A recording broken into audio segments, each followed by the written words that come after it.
Well, the first part of this video was Star and Buck getting ready and putting the yoke on and explaining what a yoke is, what an ox is, all that stuff.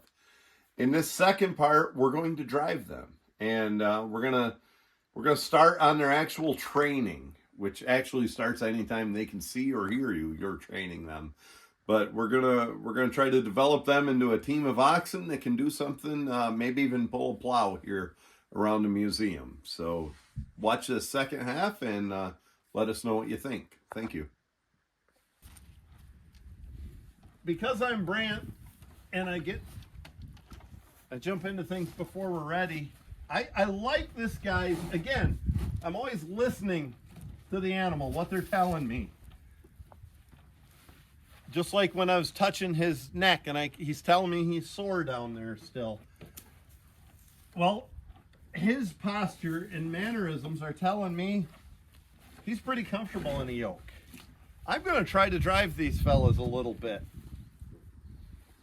with a rope. I'm not going to trust their training to go without a rope.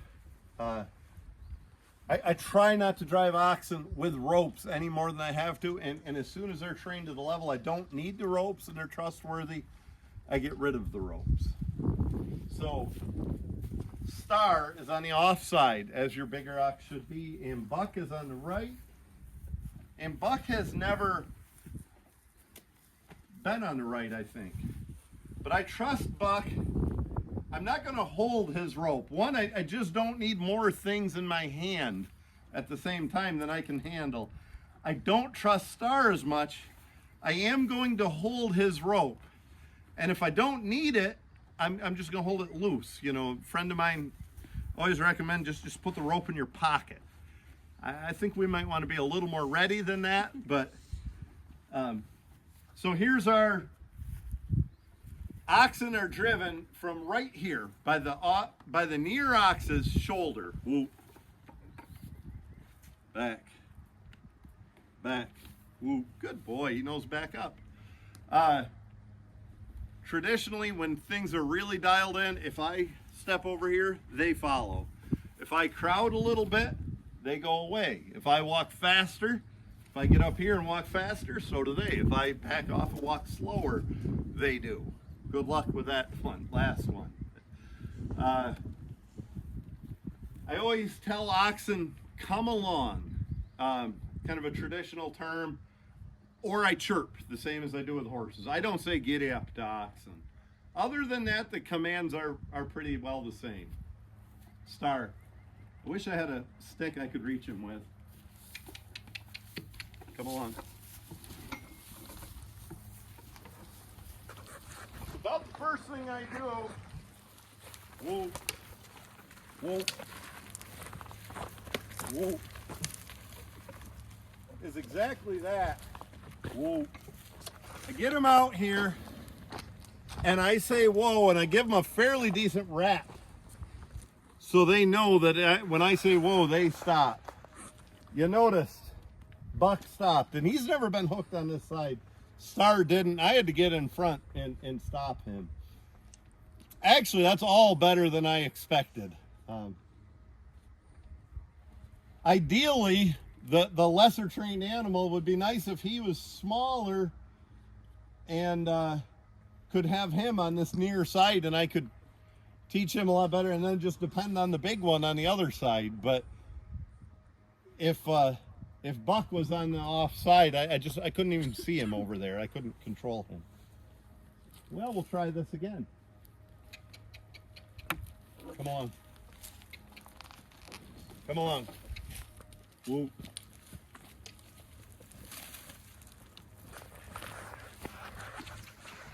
I had a gold stick about 2 feet longer, I could reach them. So right up here, kind of near the top of the tail head, is where I teach them for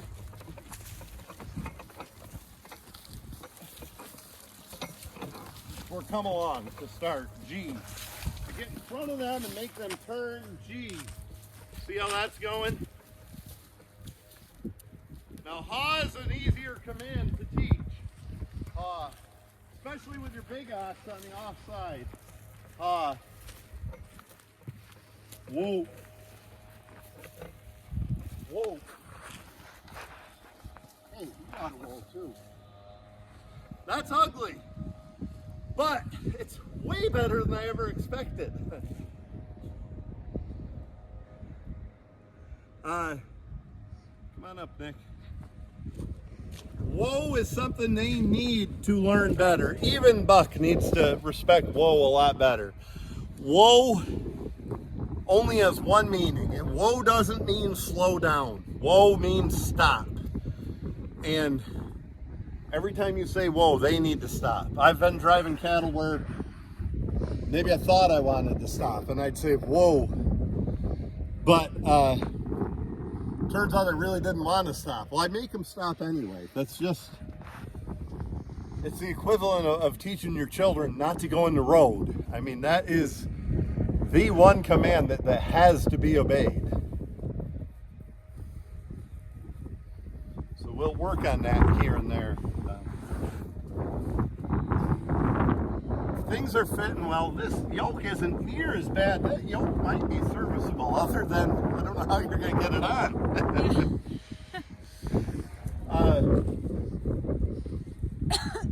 And I'm not sure Star would pull anything at this point, but if they would pull a little something, whoa would come a lot faster because they'd be tired. Of course, they're not exactly in athletic shape. Just walking them might be. Yeah. Make them tired as well. Star's a little too fat. You notice on that last little drive, I did hang the rope up on the bow. That wasn't some bravado or show-off thing. I'm not comfortable.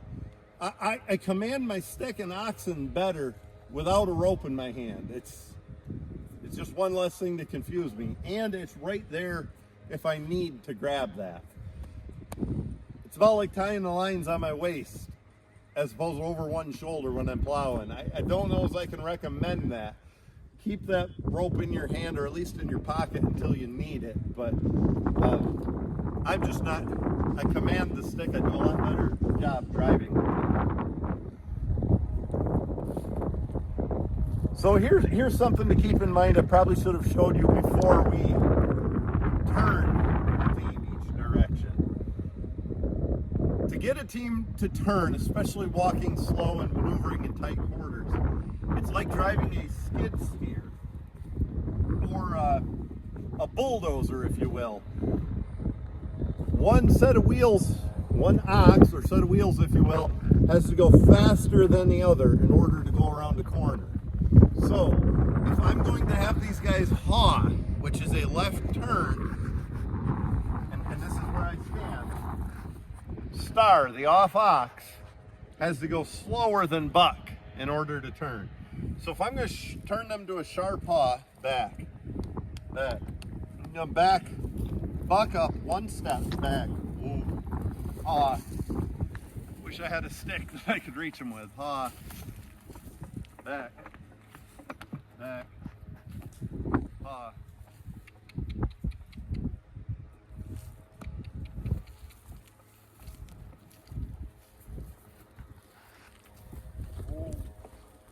Whoa. That's a good example. Maybe some folks don't like it, but I had to whack him pretty decent in order to stop. I took the second smack, I stung him a little bit. That's what he needs. He probably weighs 2,400 pounds and doesn't have the respect he should. He needs to know when I say whoa, that it's time to stop. Nick, I can't get out of horse mode. Yeah. So we've been learning about bits with horses, and one thing we're really focusing on is slobber and a lot of white foam and how that's bad and an ill-fitting bit. And I thought, boy, we got to change bits. Well, I guess we don't have to worry about that in the ox. So you saw on the haw turn, on the left turn, that Buck had to slow down and Star had to speed up in order to execute that turn. G is the opposite. And G is harder to teach. Your cattle don't like to go away from you. Back. G. So Buck is coming up. Star is backing up. Whoa. Whoa. I'm going to say something. Star might be stubborn and he might not have the respect he should. He's not stupid. He's not. That's only the third time I've said whoa to them. I said whoa and I wrapped him at the same time and he put on the brakes better than Buck did. Each time was a little better and that time was considerably better. I see potential in this team. When I got here, Rebecca has not much experience driving oxen. No. Or none, you might say. Yep. I didn't know if you could put this team together, make them work, and now I kind of think you can. Maybe I should keep going over a few commands with the team and then have you try it a little. Star may be the literal definition of stubborn as an ox. That boy, he's very smart for his own good. I'm just racking my brains to see what I have that's a little bit longer. If I could put an extension on here, I can reach Buck but not Star, and Star's the one that needs it. Yeah. I don't even think I have anything in the barn. Welcome to the Genesee Country Museum in Mumford, New York, up here in upstate New York, Genesee County. Really interesting museum. We're trying to help them with their cattle. They have Star. He was an 8-year-old who was only had a little training. He's an 8-year-old Milking Shorthorn, and he is a big boy.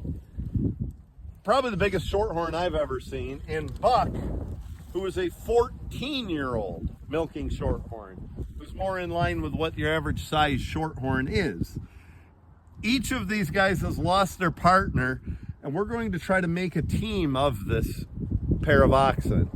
We're going to have to adjust the yokes. We're going to have to adjust our whips and our driving style. But that's our project, is to get these guys to go as a team.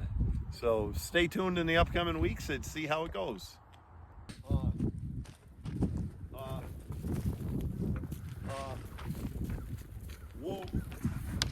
Whoa. Whoa. Whoa.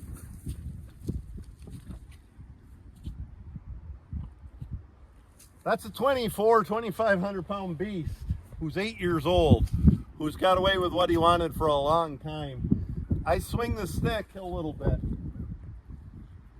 The more he shows me, the more cooperation, the less I use it. The same as come along. He's already catching on to that. Kind of. Whoa. Look at that. Whoa. The old boy didn't do well, but the 8-year-old did. I said whoa, and he started stopping. Possibility. Yeah.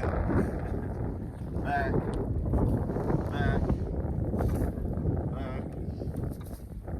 Back. Woo. Do you know what the museum's goal is with the team? To actually pull anything or to walk around as a team? Yeah, to plow a little field with him. It's a long road ahead. Yeah. I don't know if it's impossible. I mean, this fella is getting older. But he seems in good health. His feet and legs seem healthy. That's the first place you want to watch. Is that the hope was to train Star at least as a pair with an older ox that knew. So that way, if need be, if Buck said that he was done, it would be easier to train Star as a lone ox. Because then he would already have the foundation. Yeah.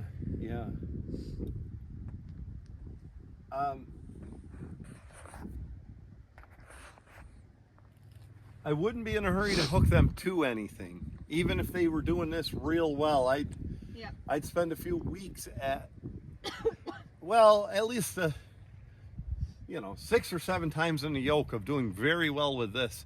Yeah. Once you introduce a chain from here back to a plow, a tire, anything, you get a whole new set of problems. They step over the chain, and then you're fighting them to try to get on the right side of the chain.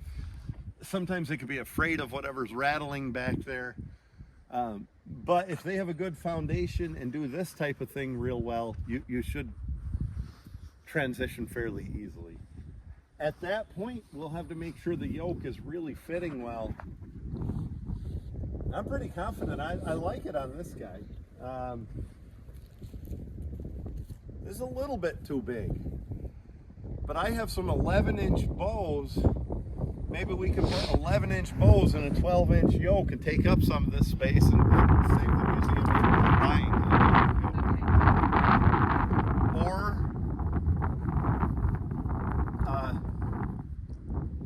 maybe drill another hole in there and just narrow it up. But we'll see. I've seen people with big teams of oxen that wear 12-inch and bigger yokes who have a pulley system from above and lower it down. It helps to yoke them the way I did. You're not carrying the whole thing and putting it on. You're only doing half at a time. That helps, but the best way to train them to do that is just consistently every day. And if you're training them as young calves, start from day one. Every time, I mean, it's ridiculous with a little 4-inch yoke that's as small as this, but someday that 4-inch yoke's going to be this big, and start them in that habit, even though the yoke is tiny at that stage. Maybe I should go for a longer walk, and I'm a stickler on whoa.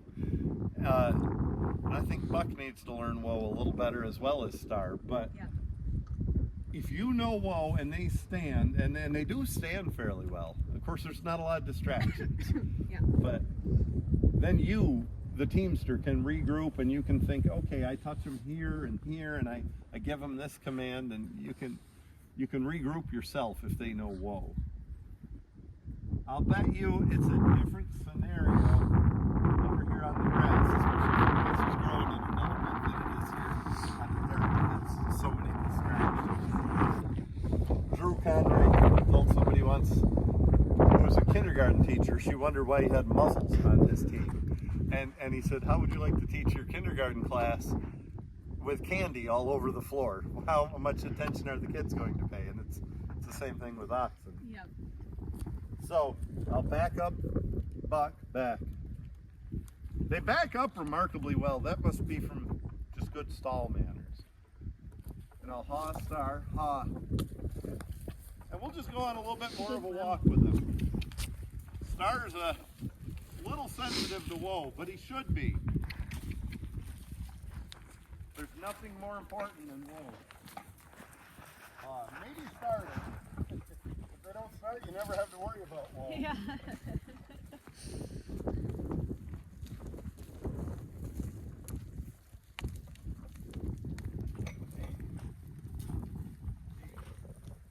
Whoa. Whoa. Whoa. Back. Back. I'm 6'3", 230 pounds and used to getting beat up. So, but you shouldn't have to be to train cattle.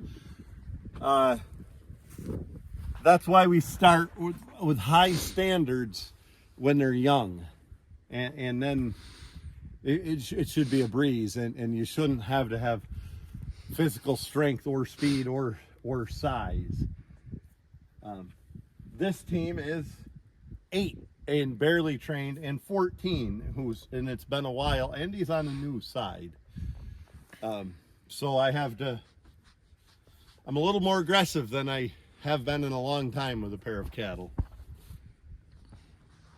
And that's for safety. If I wasn't, and this museum's operating and I said, whoa, and they kept on going, and then there's a little kid here in a stroller, what would happen, So you might judge me for being harsh, but think of we're working toward a goal. We're not taking out our aggressions or something like that.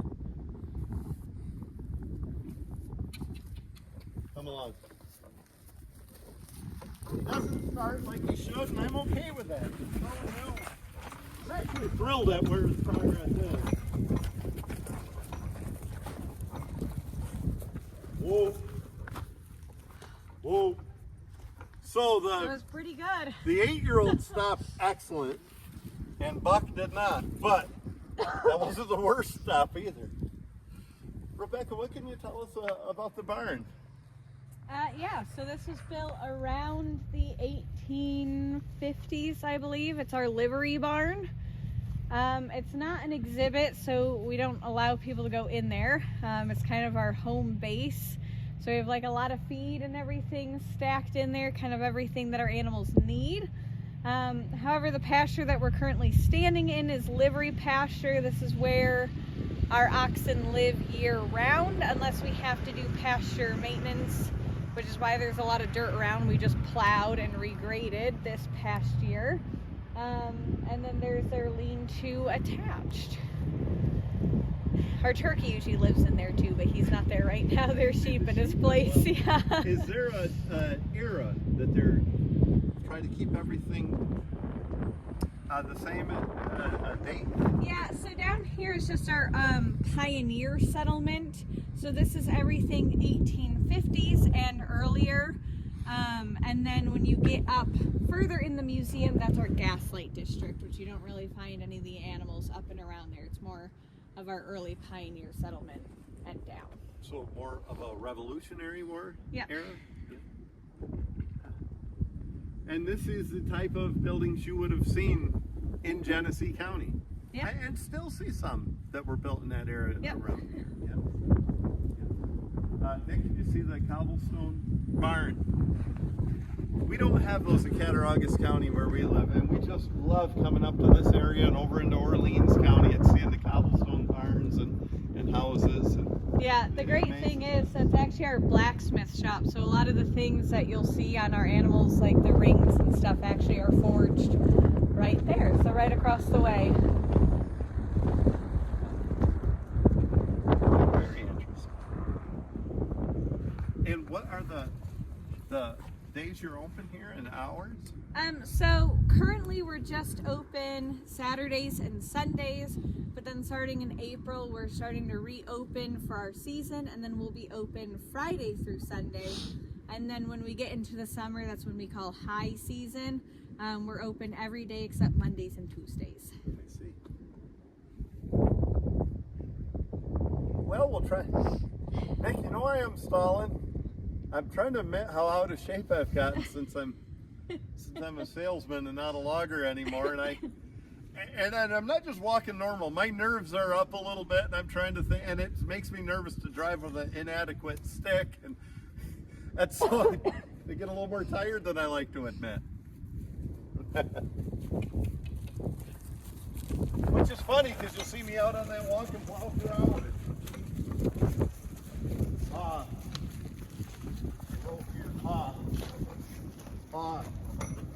That's a product of Buck not being used to this side.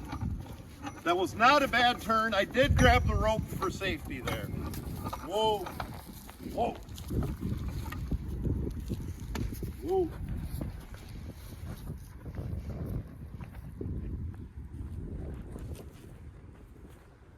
Yeah, Buck's not used to this side. So all his 14 years, Buck would have to walk faster to make a left turn, and the other ox, Dan, was that his teammate? Yep.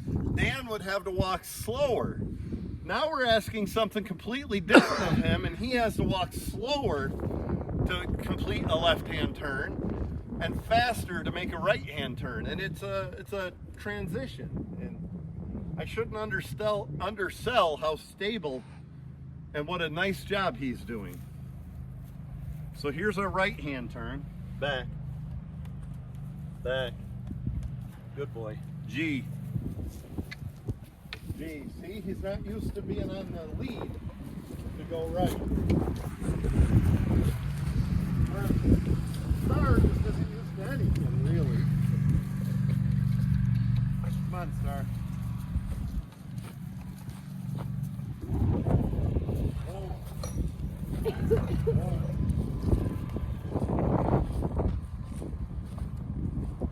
So to make a right-hand turn, your near ox has to walk faster and your off ox has to walk slower. Think driving a skid steer or a bulldozer or steering a tractor with brakes.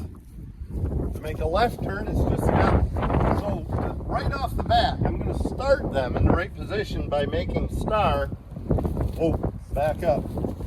Hey, whoa. Crowding me a little bit. I shouldn't tolerate that. I kind of like that horn bent in when he crowds. So here we go. And they're already catching on to bodies.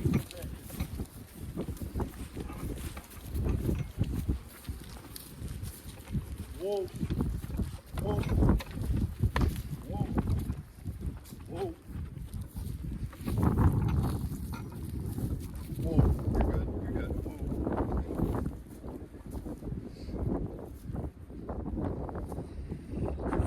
When you're driving oxen, almost everybody, myself included, gives the near ox too much attention. Too much. It's not equal. He gets petted a lot more. He also gets punished a lot more because he's right there and the off ox is all the way over here.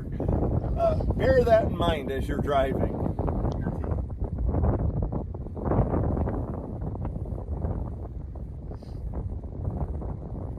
It might not look too much, especially folks that have driven a very well-trained team, or what Buck used to be with his former teammate.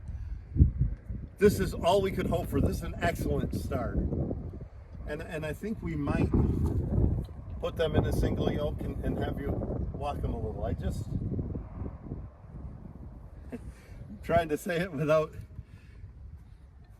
having never driven a team. I don't think this is the place to start. You know what I mean? And some of that could be my teaching. I think there's things that I'm doing that I don't even realize I'm doing, that I don't convey over with my voice to somebody else. And some of it you have to catch on and learn from driving your own team. But maybe since they're doing well, I'll just keep driving in circles for a while, then we'll try a single yoke.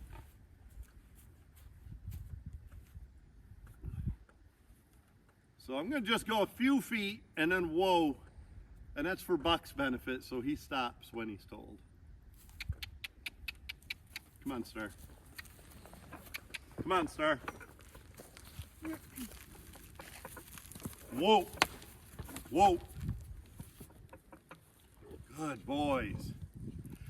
Note the difference from earlier today. I said whoa, and this boy stopped. He executed a good stop. I didn't even touch him with the stick. I did touch Buck. Buck has regressed a little bit, maybe because of his position in the yoke. I never touched Star. And I'm not worried about Buck. One, he's 14 years old, and another, he's been driven a lot. He'll fall in place. Come along.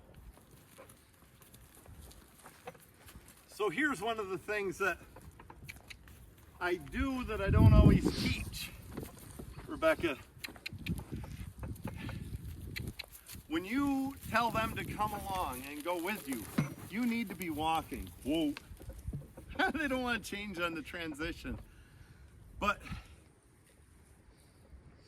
I can't say whoa and continue to walk out here and say whoa, whoa.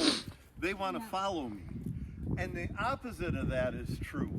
I can't say come along and stand still because my stick is so short.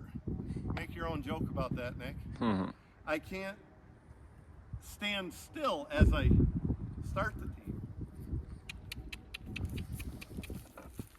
So I was trying to show that, and I automatically started because I'm used to it. It's all body position. And from your dairy farm background, I'm sure you're going to catch on to that very quickly. Come on, Star.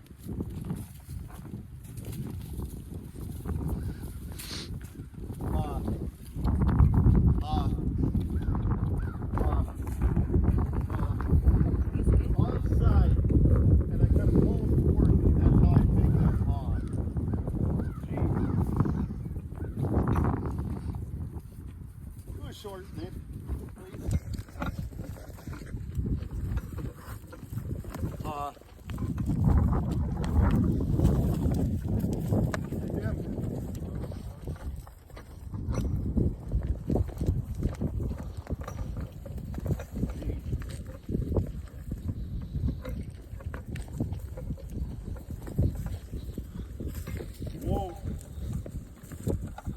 Steering is like driving a skid steer. One side has to go faster than the other to execute a turn. So here we're going to do it again. G. Woo. Let's start the other way. I'm sorry, Nick. Start a new one.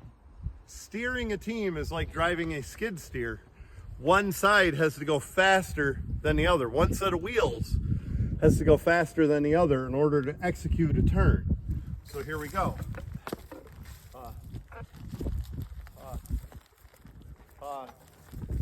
That's how we execute. Whoa. A left-hand turn. Whoa. We're working on whoa. We got the left-hand turn pretty well figured. Let's do the right while they're in position for it. G. G.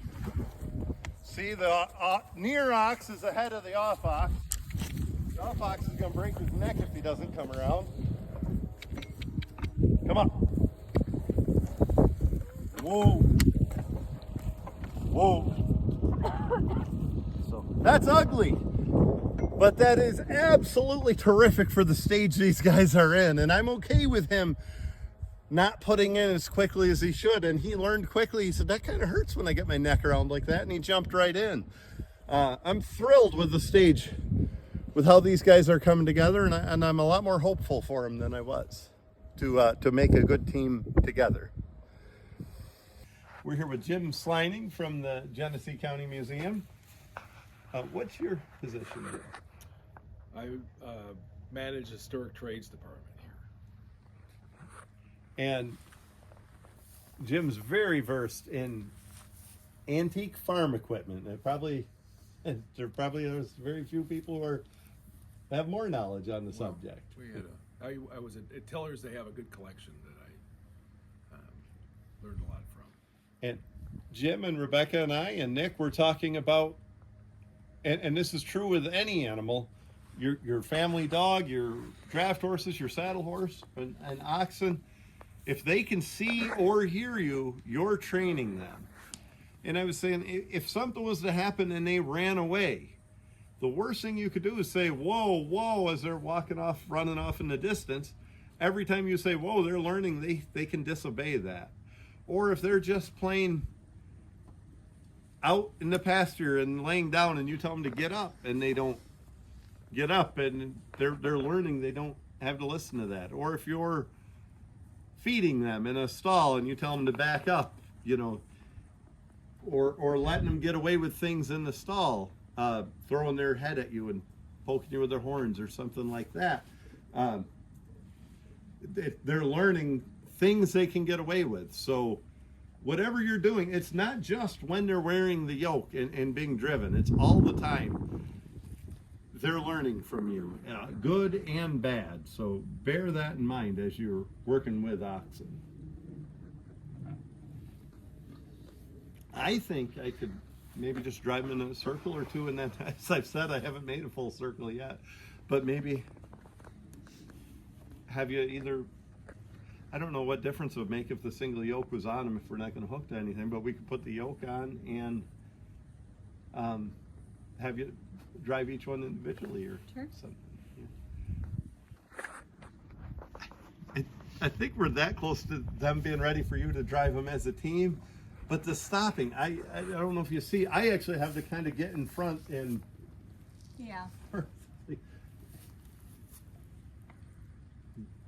mostly buckwheat. Buckwheat doesn't like to stop. What was buckwheat? Buck. Oh, Yeah. Well, I'm surprised. Usually when they get old, that's their favorite thing. oh well, he also hasn't. They were only out one time last year that I saw.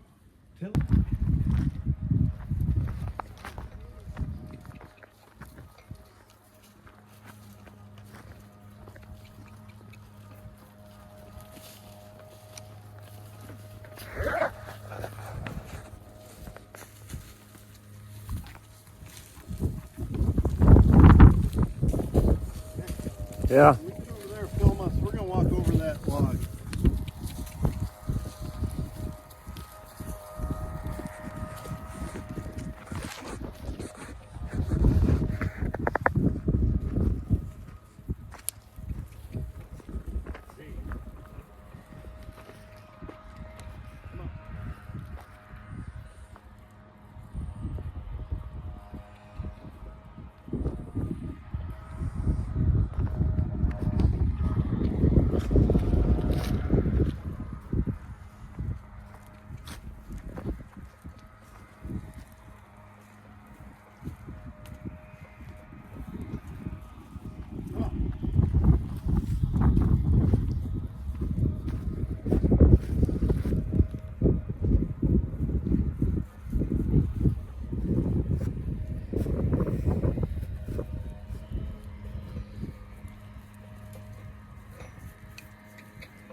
Buck's doing nice. He's really starting to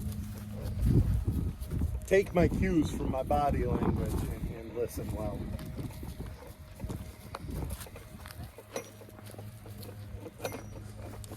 Star's getting a little tired of it. Whoa, and that's okay. Whoa. Whoa. I was trying to give him the benefit of the doubt and not touch him on whoa, but I had to. Back.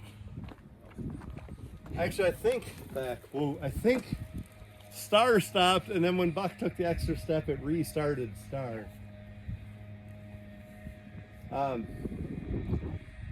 Just because Star's getting tired of it doesn't mean it's time to quit. As a matter of fact, we're going to go quite the opposite direction, and we're going to use them singly now. I'm a big proponent of training teams single before you put them in a team. So we'll get the yoke off and we'll drive them both single, and we'll get Rebecca used to driving an ox that way before she jumps into driving. So for now, we'll put them back in the barn and we'll de-yoke, and we can even show that. That's just the reverse of the way we put the yoke on. Look at that, nice start.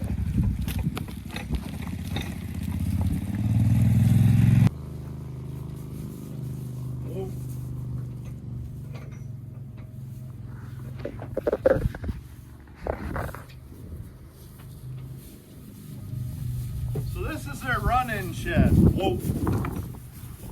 And they're used to doing what they want in here. And I specifically drove them in their run-in shed so they know that it's not always what they want, it's what we, the teamster, wants. And that they can listen to commands inside their home as easily as they can outside.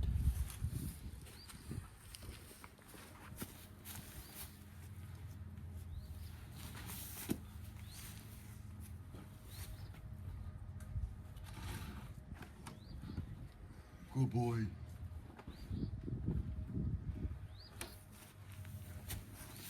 So this is how I yoke and unyoke a team. I sort of cross tie them. Often I put a little strap right between their halters.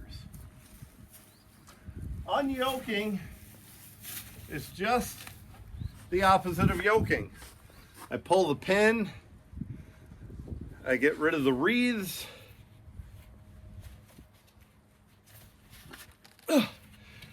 I think I got some wreaths that are made for a 2-inch bow on a 2 1/4 inch bow. And then I take off the bow. Now I always had my team, we'll see how these guys do. I always had my team trained where I would pick this up and Buck would back up. My wrist hurts a little bit, and that's a heavy yoke. Close enough. So put the bow back in, as I said, and we will put the pin right in place so we don't lose it. On the ground, now I'm only handling half the yoke, and we can just take it right off from Star this way. He's not as mischievous as my cattle. Mine would be throwing that stuff all over the place. So now I'm going to only handle half of this yoke at a time instead of the whole thing.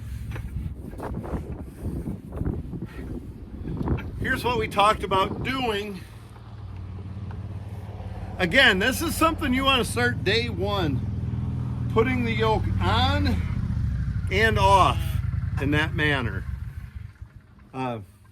Don't wait until they're 2,300 pounds or something. But that's a pretty cool bow key right there. Patent pending, I can't read it, 1849. So fits right in with the era of your barn.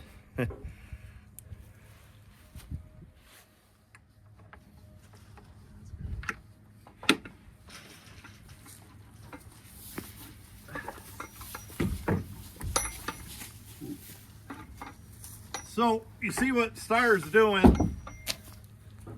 That's the reason I like to cross tie them. or put a strap between them when they're cross-tied. Buddy. And you see this change. It's immediate with him. He does not want to, he doesn't behave as well out of the yoke as he does in it. So Rebecca's got a single yoke we can put right on. So this is always my cue for them, is putting the bow on upside down, and now it's our time. That's a heavy single. Crooked yoke, they call this up in New England a lot. A lot of times it's made from a branch of a tree that's already formed like this. I'll bet this is an 11-inch. Get it on and then measure. And I think it's really good. A single yoke often should fit tighter than a team yoke a little bit, so it doesn't flap around from your neck.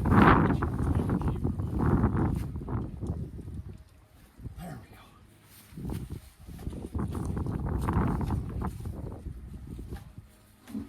There we go.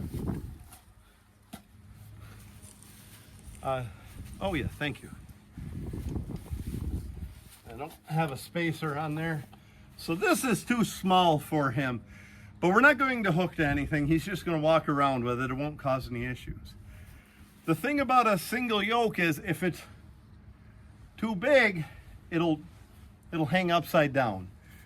I'll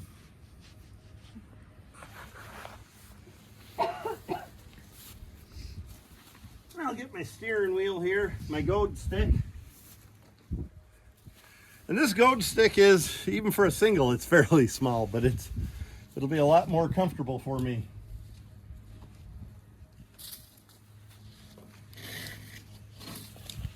Okay.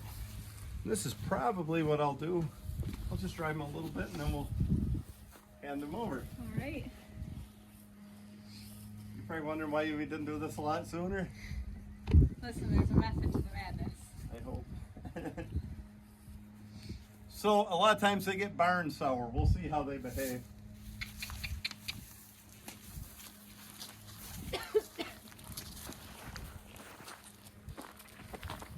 I like this. I like driving him single. Whoa.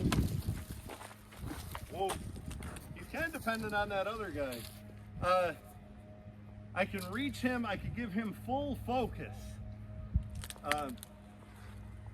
Every command I give is specifically for him. It's kind of like, you know, a smaller class size in a classroom. See, starting, whoa. When I say whoa, I stop and he stops. This doesn't work if I'm saying whoa and I'm walking, because he's going to want to follow. Quite similarly, if I'm saying come along or chirping or whatever and standing still, he doesn't want to do it real bad. See that? Whoa, good boy. But if I walk with him, here we go. See the difference? Whoa. So he got a little punishment there. And that's something he needs to learn. He's pretty sharp with them air shear looking horns, and he threw one of them at me. And instinctively, I gave him a pretty good swat with the yoke, and he knew what I meant. You notice he got right off me. He won't do that again. Timing is everything here. Whoa.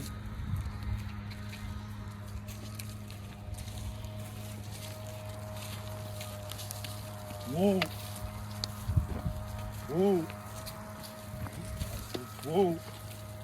Whoa. So, whoa. A little similar to a horse. If we had trouble stopping him, I'm going to turn him in a single, in a circle.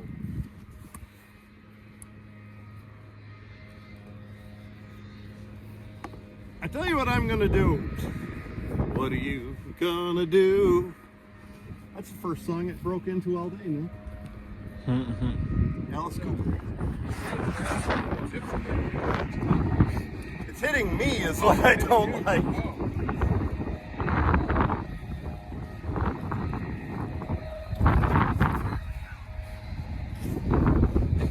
So the yoke is sitting out here quite wide. I've never drove a single this big. Maybe that's how big it needs to be. That yoke scares me. It's right where I like to stand, and it's hitting. It's in danger of hitting me. So I'm gonna take it off since he's not hooked to anything, and drive him without that. That way I can reach his commands a little better. We'll start with this command, back. Whoa. You can delete that out, Mitch. What happened there was Star got me right on top of the head with his horns. Rattled me pretty good, honestly. That's what Star needs to get over. And that's what a lot of this remedial training is about. And that's why he needs hooked single and somebody like Rebecca who's going to be very consistent with him and teach him the right respect and manners. So I said in the video we're going to edit that out, and no, we're not. We're going to leave it in there and show you what happens. And I'll be damned if I'll apologize for giving him 2 raps with that stick after what he did. He needs to know that he needs to handle those horns, and he knows right where they are. He did that one on purpose, and that's intolerable, and it won't be tolerated. And we're not going to put people in danger. So there it is. We're going to leave that section in and show you some of the things we have to work through. I would recommend anytime you're, and not just because you're training any ox, anytime you're leading them to be driving them, with, even if you do have a halter on, to be telling them the command. So I'm falling away, and so does he. Stop. Back. Back. Back. Woo. G is away from me. G. G. G. Woo. I put the stick in front of their face for G. G. Woo. This guy doesn't have the respect he should. It's going to come to him.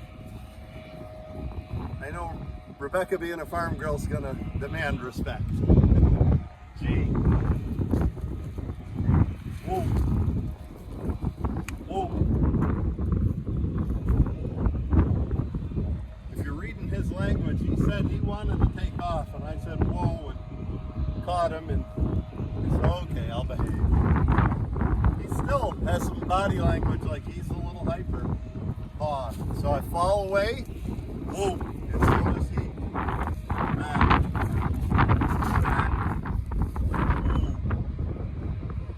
One of the most important things for his training is going to be just basic, boring, grooming him every day and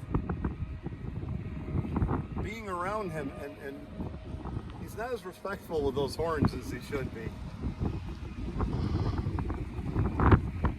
So when you start him, I like the top of the tail head, if I can reach her by the pin bones. Okay. You make sure you start as well. Yeah. So as I'm starting, he starts. And whoa is just the opposite. Whoa. Whoa.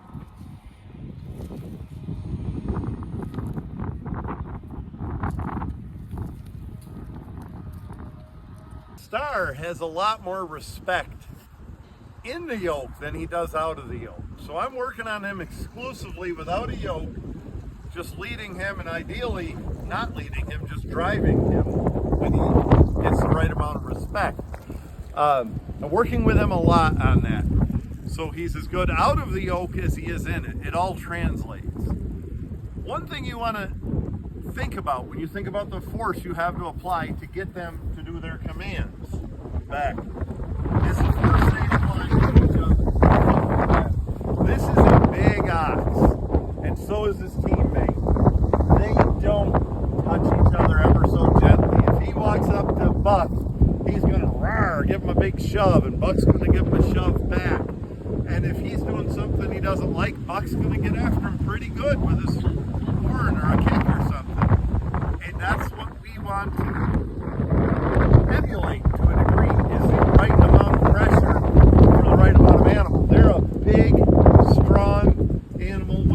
high. So it might look awful to us when we're given some pressure, but it's nothing to them. It's the right amount of pressure to them. It's a better way to say that. Go back there, or you're like me. I'm Fran. I get called about everything.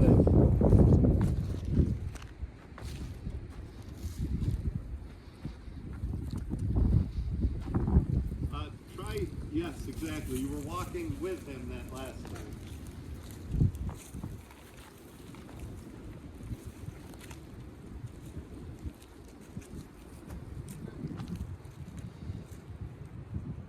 Yep, exactly.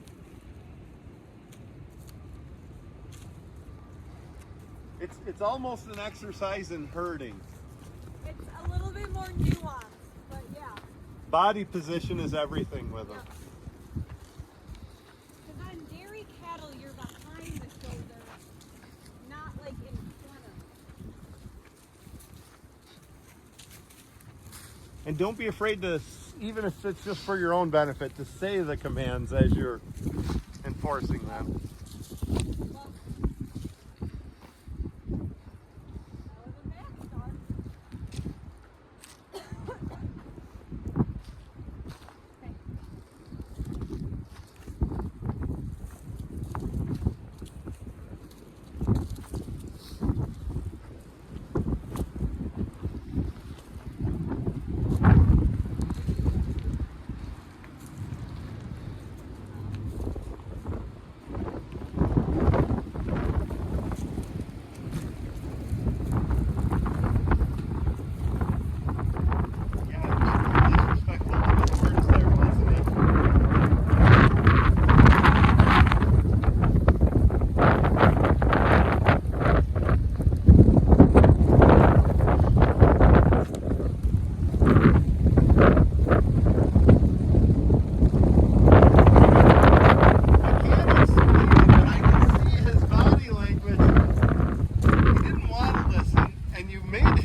Okay, I'm yours now. I'm going to listen. I wish I could put it into words what I saw, but it was more like a look in the eye. I mean, there's no licking and chewing. There is sometimes, but he has a very different relationship with me than other people.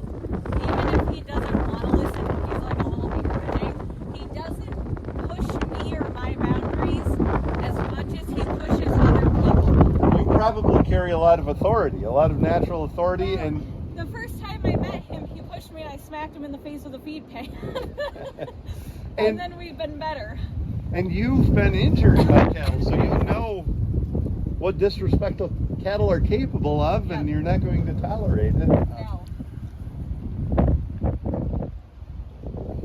I mean, you see that in schools with teachers.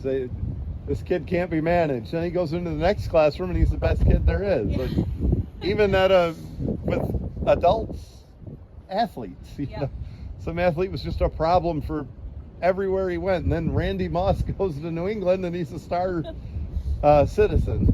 Yeah.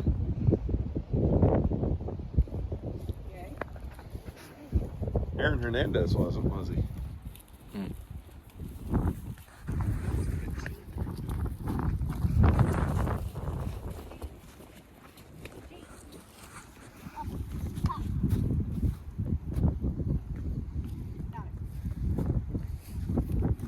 I was having the same trouble. We're gonna go one way. And it's not gonna be your way.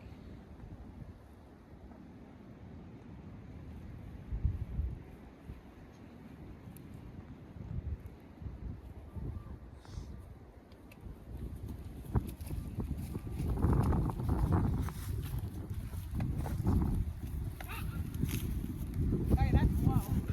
Wow. I think he'll need almost more than this one. He's listened quite well. I think he slows down to a stop more than he that's can't believe.